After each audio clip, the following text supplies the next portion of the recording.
45편 말씀은 시편에서 다윗의 마지막 시입니다. 우리 150편으로 마무리되어지는데 우리 139편서부터 계속해서 이 다윗의 시 해갖고 나오게 되는데 오늘 145편은 다윗의 마지막 시로서 우리에게 이 표제어로서 알려주고 있습니다. 근데 오늘 145편 같은 경우는요, 이게 잘 보게 되면 주기도문에서 어떤 분은 이러한 그 이야기 이렇게 오늘 이 시편을 이야기했냐면 주기도문에 하늘에 계신 우리 아버지여 주의 이름이 거룩히 여김을 받으시오며 나라가 임하시오며 뜻이 하늘에서 이루어진 것 같이 땅에서도 이루어지기를 원합니다. 이루어지리이다. 이 주기도문의 그 앞부분을 고백한 시편이 오늘 시편이라고 어떤 분은 그렇게 쓰기도 하셨습니다. 그리고 또 유대인들 같은 경우에는 오늘 시편 145편을 오늘날에도 이 시편 145편을 그들의 기도문에 둬갖고 계속적으로 암송을 하고 기도를 하고 또 어떤 그 예전에 그 랍비 같은 경우는 이 시편을 두 번씩 그 하루에 묵상을 하게 되면 하나님의 나라에 들어갈 수 있다라고 고백하기까지 한 그러한 시편입니다. 왜 그렇게 많은 사람들이 이 시편에 대하여서 감동을 하고 또한 은혜를 많이 받았을까요? 오늘 시편 말씀을 보게 되면 145편 말씀을 보게 되면요, 크게 그 반복되어지는 어구가 있습니다. 어떤 말이냐면 우리 145편 1절 말씀에 보게 되면 주의 이름을 송축하리이다. 왕이신 나의 하나님이여 내가 주를 높이고 영원히 주의 이름을 송축하리이다. 우리 10절 말씀을 보아도 그 끝부분에 보게 되면 주의 성도들이 주를 송축하리이다. 마지막 우리 21절을 말씀을 보아도요, 그의 거룩하신 이름을 영원히 송축할지로다. 그러니까 오늘 이 시편이 무엇이 반복되고 있냐면 하나님의 그 거룩하심과 위대하심을 찬양하며 송축하겠다라고 하는 것이 꽉 차 있습니다. 처음과 시작을 송축하고 찬양하는 것으로서 오늘 시편은 시작하고 마무리하고 있죠. 왜 이렇게 하나님을 송축하며 높이며 찬양해야 되겠습니까? 하나님이 송축을 받기에 찬양을 받기에 합당하신 분이시기 때문입니다. 오늘 특히 1절과 2절 말씀을 보게 되면요, 하나님을 송축하리이다, 송축하리이다, 송축하리이다, 이게 굉장히 많이 반복됩니다. 우리 1절 말씀 한번 보십시오. 왕이신 나의 하나님이여 내가 주의 이름을 높이고 영원히 주의 이름을 송축하리이다. 우리 2절 말씀도 한번 같이 한번 해볼까요? 내가 날마다 주를 송축하며 영원히 주의 이름을 송축하리이다. 여기 높이다라는 그러한 단어도 하나님을 찬양한다는 그러한 의미이기 때문에 높이다, 송축하리이다, 송축하며 송축하리이다라고 하는 이 찬양하며 송축하겠다라는 것이 네 번씩이나 반복되고 있습니다. 왜 그럴까요? 하나님은 바로 왕이신 나의 하나님이시기 때문이죠. 다윗은 하나님이 바로 나의 왕이시고 나의 하나님이시라고 합니다. 다윗은 그가 왕이었지만 자신이 왕이라고 고백하지 않습니다. 그의 진정한 이 나라를 다스리는 진정한 통치자이자 왕은 누구시라는 겁니까? 하나님이시라는 겁니다. 내가 사람들이 보기에는 왕으로 불릴지 모르겠지만 진정한 왕은 하나님이시라는 거죠. 우리의 모든 삶에서도 하나님이 왕이 되시고 우리를 통치하시기를 원합니다. 우리의 모든 고백이 바로 이것이어야 되겠죠. 하나님만이 바로 송축을 바치기 합당하신 하나님이십니다. 하나님은 나의 왕이십니다. 나의 모든 영역을 다스려 주시옵소서. 근데 오늘 시편을 보게 되면 이렇게 하나님이 송축을 바치기 합당하신 이유가 나옵니다. 왜 그렇습니까? 하나님은 전능하신 하나님이시기 때문이죠. 우리 그 3절부터 6절까지의 말씀을 보게 되면 하나님이 위대하시다라는 것을 반복하여서 말합니다. 여호와는 위대하시니 크게 찬양할 것이라. 그의 위대하심을 측량하지 못하리로다. 여기 위대하다라고 하는 그런 단어가 원어적으로 보게 되면 제가 그 이스라엘에 가고 처음에 이 단어를 보고 나서 위대하다는 단어가 이거야? 라고 생각을 했었는데 이게 어떤 단어냐면 가돌이라고 하는 단어인데 이게 크다라는 그런 의미입니다. 하나님은 크시다. 그런데 하나님이 크시다라고 하는 이 의미는 비교할 수 있는 것이 없다는 겁니다. 하나님의 그 전능하심, 능하심은 가장 크신 분이라는 겁니다. 그렇게 우리는 어떻게 해야 됩니까? 하나님을 찬양해야 되겠죠. 하나님의 그 위대하심 우리 3절 뒤에 보게 되면 측량하지 못하리로다라고 이야기하는데 하나님의 위대하심을 측량할 수 있을까요? 무엇으로 잴 수 있을까요? 아무리 긴 아무리 큰 저울, 아무리 비싼 무엇이라 할지라도요, 하나님의 그 위대하심을 측량할 수가 없습니다. 잴 수가 없습니다. 왜 그렇습니까? 하나님이 이 세상 모든 만물을 창조하시고 만드셨는데 하나님을 잴 수 있는 자가 있을까요? 많은 어떤 사람들은 이 세상에 사람들은 범신론을 많이 주장을 합니다. 신도 이 우주의 한 부분이라고 이야기를 하죠. 그러나 성경은 결코 우리에게 그렇게 말씀하지 않습니다. 하나님은 어떤 분이십니까? 이 세상 모든 만물을 창조하신 분이시죠. 피조물이 그 하나님을 품을 수가 있을까요? 잴 수가 있을까요? 아닙니다. 불가능합니다. 하나님은 위대하십니다. 그렇기 때문에 오늘 다윗은 무엇이라고 이야기합니까? 그의 위대하심을 측량하지 못하리로다. 바다를 먹물 삼아도 주님의 그 놀라우심을 어찌 글로 다 표현할 수 있을까요?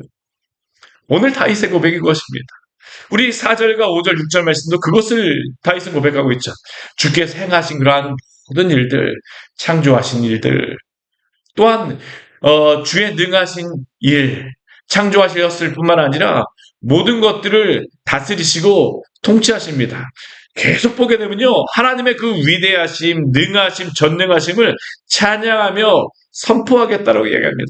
우리 5절 말씀도 보십시오. 주의 존귀하고 영광스러운 위엄, 그 능하심, 그 위엄, 그 능하심으로부터 나오는 그 힘이 있잖아요. 그렇죠?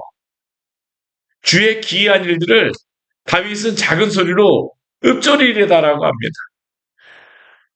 그냥 무엇이라고 찬양하는 것조차도 벅찬 겁니다. 그냥 하나님의 위대하심을 보게 되면 아무리 인간이 크게 소리를 높여서 외친다 할지라도 그것이 하나님을 더 높일 수 있는 것입니까? 아닙니다. 그런다 할지라도 하나님의 그 위대하심을 높이고 작은 소리로 암송하며 묵상하겠다라는 게 바로 다윗의 고백이죠.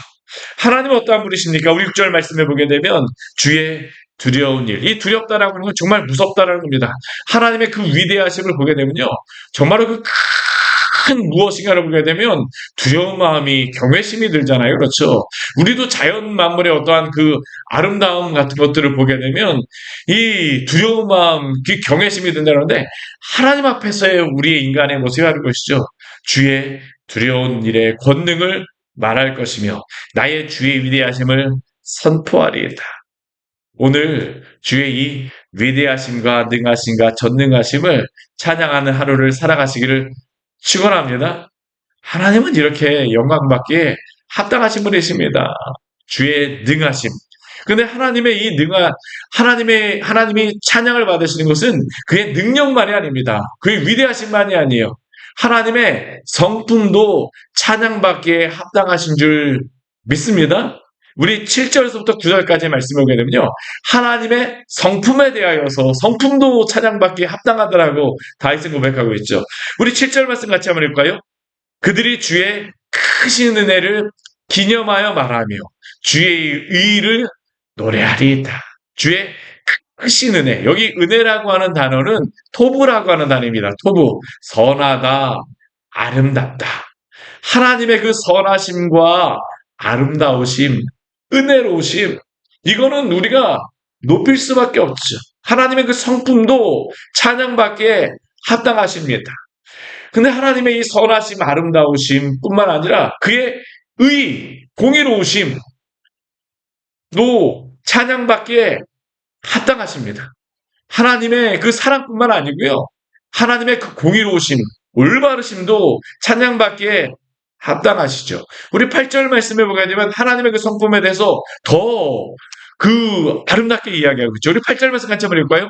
여호와는 은혜로우시며 긍휼이 많으시며 노하기를 더디하시며 인자하심이 크시도다. 우리 출애굽기 말씀에서 하나님이 모세 앞에 나타났을 때 인자하시다 하면서 천사들이 막 외쳤던 그러한 노래와 같이 하나님에 대해서 그 노래하고 하나님에 대해서 나타낼 때 은혜로우심, 긍휼하심, 노하기를 더디하심, 인자하심은 세트와 같은 것이죠. 하나님의 성품을 나타내고 있는 것입니다. 이 은혜롭다라고 하는 단어는 어떠한 의미냐면 이게 정말로 긍휼이 많으시다라는 의미입니다. 긍휼이 많으시고 자비로우심. 하나님은 우리의 어떠한 것 때문에 우리에게 은혜를 베풀어 주는 게 아닙니다. 하나님의 성품 자체가 은혜로우시기 때문에 자비하시기 때문에 오늘도 당신의 은혜를 우리에게 베푸시는 줄 믿습니다. 하나님의 사랑이 베푸신 것을 우리는 우리 자신에게서 자꾸 찾고 하는데요. 성경은 결코 그렇게 이야기하지 않았습니다. 하나님이 영광을 받으시게 합당하신 것은 하나님의 성품 때문입니다. 은혜로우심. 또 그 뒤에서 무엇입니까? 긍휼이 많으시다라고 하는데요. 이 긍휼이라고 하는 단어는 어떤 의미냐면 어머니의 이게 자궁이라는 의미입니다. 어머니의 품. 네. 어머니의 그 품은 어떻습니까? 이 연민, 사랑이 있잖아요. 그렇죠? 자녀를 품는 그러한 사랑. 아무리 그 자녀가 어떠하다 할지라도 어머니는 그 자녀를 품어주죠. 예전에 보게 되니까 그 불효를 행하는 그러한 자녀조차도 그 어머니가 품고자 하는 뉴스를 보면서 야, 부모님의 사랑이 무엇인가? 우리가 자녀를 낳아 보아야지만 또 자녀를 키우게 되면 이 부모의 사랑이 무엇인가 우리가 알게 되잖아요. 여기에 그것을 이야기하고 있는 겁니다. 하나님의 그 사랑은 어머니의 그 긍휼하심과 같이 어머니의 품과 같이 긍휼이 많으시다라는 겁니다. 또 하나님은 어떠한 분이십니까? 노하기를 더디하시며 이 노하기를 더디한다라고 하는 의미는 이게 원어적으로 보게 되면 이게 참 재미있습니다. 이게 코가 길다라는 의미입니다. 이스라엘 사람들은 이 히브리 사람들은 화가 나게 되면 그 무엇이 나온다고 생각하냐면 화가 나면 콧바람이 뜨거운 바람이 나온다고 생각을 많이 했는데 이 노하기를 더디한다는 의미는 코가 길다는 의미입니다. 코가 길기 때문에 하나님이 화를 내시지 않는다는 겁니다. 그리고 또 뒤에 보게 되면 인자하심. 이 인자하심이라고 하는 단어는 보통 우리가 많이 사용하는 단어죠. 헤세드, 언약적인 신실함. 끝까지 동일한 그러한 마음을 가지고 있습니다. 아침 저녁으로 바뀌시는 분이 아니라 하나님의 그 사랑은 어떻습니까? 신실하시죠. 하나님의 그 선대하시며 모든 것에 긍휼을 베푸시는 하나님. 이 하나님은 송축받기에 합당하신 분이십니다. 오늘 하루 하나님의 이 성품을 묵상하며 찬양하시기를 바랍니다. 오늘 다윗이 하나님을 찬양해야 되는 처음엔 능력에 대해서 이야기하죠. 하나님의 그리고 뒤에서는 하나님의 성품에 대해서 이야기합니다. 하나님의 그 능력과 하나님의 성품은 찬양받기에 합당하시다는 겁니다. 그런데 놀라운 것은 무엇일까요? 하늘에 계신 이 놀라우신 하나님은 자신의 그 전능하심과 이 자애로운 성품을 그냥 홀로 그냥 품고만 계시지 않습니다. 그것을 무엇을 하시냐면 나타내세요. 나타내시고 표현하시는 것이 무엇으로 나타날까요? 주의 나라를 통하여서 이게 표현되어지는 겁니다. 우리 그 뒤에 말씀 한번 볼까요? 우리 그 10절 말씀해 보게 되면 이러한 것들을 송축하리이다 하고 나서 11절부터 13절까지의 말씀해 보게 되면요. 무엇을 송축하겠다라고 얘기합니까? 주의 나라에 대해서 이야기합니다. 우리 11절 말씀 같이 한번 읽어보겠습니다. 그들이 주의 나라의 영광을 말하며 주의 업적을 일러서 주의 업적, 영광. 우리 12절 말씀에도 주의 업적, 위엄의 영광. 이것을 어떻게 하겠다고 합니까? 하나님이 인생들에게 알게 하신다라고 이야기합니다. 우리가 어떻게 하나님의 그 전능하심과 위대하심을 알 수 있을까요? 우리가 생각해서 할 수 있는 게 아닙니다. 하나님이 자신의 위대하심을 우리에게 나타내시고 드러내셨기 때문입니다. 그 나타내신 게 무엇일까요? 이 모든 피조물들 아닙니까? 피조물들 하나님이 창조하셨기 때문에 그 전능하심과 그 능력이 나타나는 것입니다. 오늘도 하나님께서 이 모든 피조물들을 그냥 창조하시고 그냥 벌어두신 게 아니라 다스리시고 통치하시기 때문에 그 영광과 그 위대하심이 나타나는 거죠. 우리가 자연 만물만 보아도 여기 압도되어지곤 하는데 이 자연 만물을 창조하신 하나님을 우리가 알게 된다고 하게 되면 우리가 그분을 깨닫게 된다면 그 전능하심과 위대하심이 얼마나 크게 느껴집니까? 그렇죠? 오늘 다윗이 고백하는 게 그것입니다. 하나님이 당신의 나라에 당신의 그 능력과 위엄과 영광스러움을 알게 하신다라는 겁니다. 오늘도 하나님께서 당신의 위엄을 우리에게 알려주셨기 때문에, 그 영광을 알려주셨기 때문에, 위대하심을 알려주셨기 때문에 오늘도 우리에게 찬양하게 하심을 감사하시기를 바랍니다. 주의 나라, 주의 나라는 하나님의 그 영광과 능력이 나타난 곳입니다. 우리 13절 말씀도 그렇습니다. 주의 나라는 영원한 나라이니 주의 통치는 대대에 이르리로다. 하나님의 그 전능하심과 위엄이 나라 안에 나타나기 때문에 자신은 찬양하겠다는 겁니다. 오늘 14절에서부터 또한 20절 말씀 보십시오. 하나님의 그 성품이 이제는 그 피조물들에게 직접 보여지게 되어집니다. 하나님의 그 성품을 어떻게 피조물들에게 나타날까요? 우리 14절 말씀 같이 한번 읽어보겠습니다. 여호와께서는 모든 넘어지는 자들을 붙드시며 비굴한 자들을 일으키시는 듯하. 넘어지는 자들은 정말 넘어진 자들입니다. 더 이상 일어날 수 없는 자들입니다. 근데 뒤에 있는 비굴한 자들, 우린 비굴한 자들, 비겁한 자들이라고 생각할지 모르겠지만요. 이 비굴한 자들이라는 의미가 어떤 의미냐면, 그 엎드린 자들이라는 의미입니다. 내가 어떻게 할 수 없어서 엎드려진 자들, 넘어진 자들하고 동일한 의미죠. 우리는 사실 구원받을 만한 존재가 아니죠. 근데 우리가 구원받았던 이유는 무엇입니까? 우리가 가난함에도 불구하고, 우리가 연약함에도 불구하고, 하나님이 당신의 그 자비로우심으로, 당신의 은혜로 우리에게 그 구원의 은혜를 베풀어 주셨기 때문 아닙니까? 예수님께서도 우리에게 첫 번째로 알려주신 그 복이 무엇입니까? 심령이 가난한 자. 오늘 말씀 보십시오. 여호와께서 넘어진 자들, 죄악을 행하여서 넘어진 자들, 비굴한 자들, 오늘도 하나님 앞에 설 수 없어 주님을 볼 수 없는, 주님 저는 정말로 죄인입니다라고 고백할 수밖에 없는 자들을 하나님이 어떻게 하십니까? 오늘도 일으키셔서 하나님의 그 영광을 보게 하시죠. 하나님의 자비로우심, 하나님의 은혜입니다. 우리의 구원은 무엇일까요? 다 은혜입니다. 뒤에 한번 말씀 보십시오.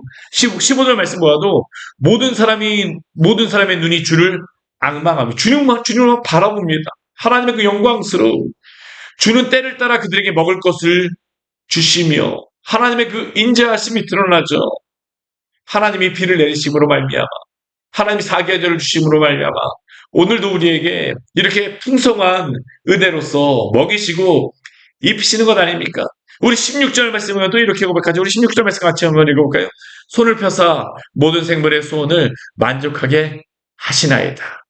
들의 백합화, 공중의 새들, 누가 입히시고 누가 먹이십니까? 하나님이 하시죠. 하나님의 은혜로우심, 하나님의 자비하심. 특히 하나님이 자비로우심과 은혜로우심은 누구에게 드러납니까? 성도에게 드러나죠. 오늘 그래서 18절, 우리 17절, 18절, 19절, 20절 말씀에서는 하나님의 택하신 자들에게 베풀으신 은혜를 마지막으로 우리에게 알려주죠. 우리 17절 말씀 같이 한번 볼까요? 여호와께서는 그 모든 행위에 의로우시며 그 모든 일에 은혜로우시거든. 우리 18절도 있습니다. 여호와께서는 자기에게 간구하는 모든 자, 진실하게 간구하는 모든 자에게 가까이 하시는도다. 오늘도 하나님께서는 자비하셔서 하나님만이 나의 구원이십니다라고 간구하며 하나님의 바짓가랑이라도 붙잡고 나아가는 그 사람들의 기도를 모른 채 하실까요? 아닙니다. 들어주십니다. 우리의 기도가 간절하기 때문입니까? 아닙니다. 하나님이 인자하시고 하나님이 은혜로우시기 때문에 우리의 기도를 들어주시는 것이죠. 19절 말씀도 보십시오. 자기를 경외하는 자들의 무엇을 들어주십니까? 소원을 이루어 주시며 또 그들의 부르짖음을 듣고 구원하시려도다. 구원이로다. 구원 자체는 우리에게서 나오는 게 아닙니다. 성경은 철저하게 하나님으로부터 비롯되었다고 합니다. 하나님이 세상을 이처럼 사랑하사 독생자를 주셨으니 하나님의 그 사랑으로 말미암아 오늘도 우리에게 구원을 베풀으신 그 주님을 찬양하십시오. 오늘 20절 말씀에 오게 되면 이렇게 또 고백합니다. 여호와께서 자기를 사랑하는 자들을 어떻게 하십니까? 다 보호하시고 악인들은 다 멸하시도다. 하나님의 은혜로우심과 하나님의 공의가 나타나게 되죠. 하나님이 악인을 심판하시는 것은 하나님이 악하시기 때문이 아닙니다. 하나님은 은혜로우세요. 그러나 하나님은 또 어떠한 분이십니까? 의로우신 성품을 가지고 계시기 때문에 하나님을 사랑하는 자들은 하나님이 구원을 베풀어 주시지만 악인들을 향하여서는 하나님이 심판하십니다. 그러나 오늘도 하나님 어떤 분이십니까? 오늘도 그를 찾는 자들에게 당신의 은혜를 베풀어 주시는 줄 믿습니다. 그렇기 때문에 오늘 우리에게 무엇이라고 말씀하십니까? 내게로라고 말씀하시죠. 내게로 오라. 내게로 와서 우리는 무엇을 해야 될까요? 우리 21절 가장 마지막에 이렇게 합니다. 내 입이 여호와의 영예를 말하며 모든 육체가 그의 거룩하신 이름을 영원히 송축할지로다. 영원히 송축받으실 하나님, 전능하시고 자비로우신 하나님, 인자하신 하나님을 오늘도 찬양하며 내일도 찬양하며 우리의 호흡이 닿는 날까지 주님을 찬양하며 살아가기를 원합니다. 같이 기도하도록 하겠습니다. 하나님 아버지 오늘 시편의 말씀을 통하여서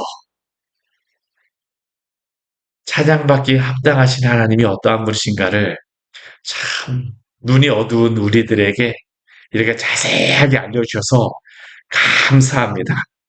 저희는 하나님이 어떠한 분인가를 알지 못하여 하나님의 그 사랑을 알지도 못하였던 자입니다. 그런데 하나님께서는 우리를 택하시고 구원하심으로 말미암아 하나님이 얼마나 위대하신지를 우리에게 알려주셨고 또한 하나님 아버지 하나님이 얼마나 은혜로우신지를 또한 우리에게 보여주셨습니다. 그 사랑을 증명하여 주셨습니다. 하나님 오늘도 우리에게 베풀으신 당신의 이 놀라운 은혜를 기억하게 하여 주시고 당신의 그 놀라우심을 읊조리며 묵상하며 소리내어 찬양하며 또한 감사하는 복된 하루 보낼 수 있도록 주여 당신의 성도들을 지키시고 보호하여 주시옵소서. 우리가 하나님 아버지 아무리 마음을 세운다 할지라도 주께서 하나님 아버지 우리의 마음을 지켜주지 않으면 주님을 찬양하는 것조차도 쉽지 않습니다. 오늘도 우리에게는 당신의 은혜가 필요합니다. 주여 당신의 은혜를 베풀어 주시옵소서. 예수님 이름으로 기도드립니다. 아멘. 오늘 말씀 같이 기억하시면서 기도하며 나가도록 하겠습니다.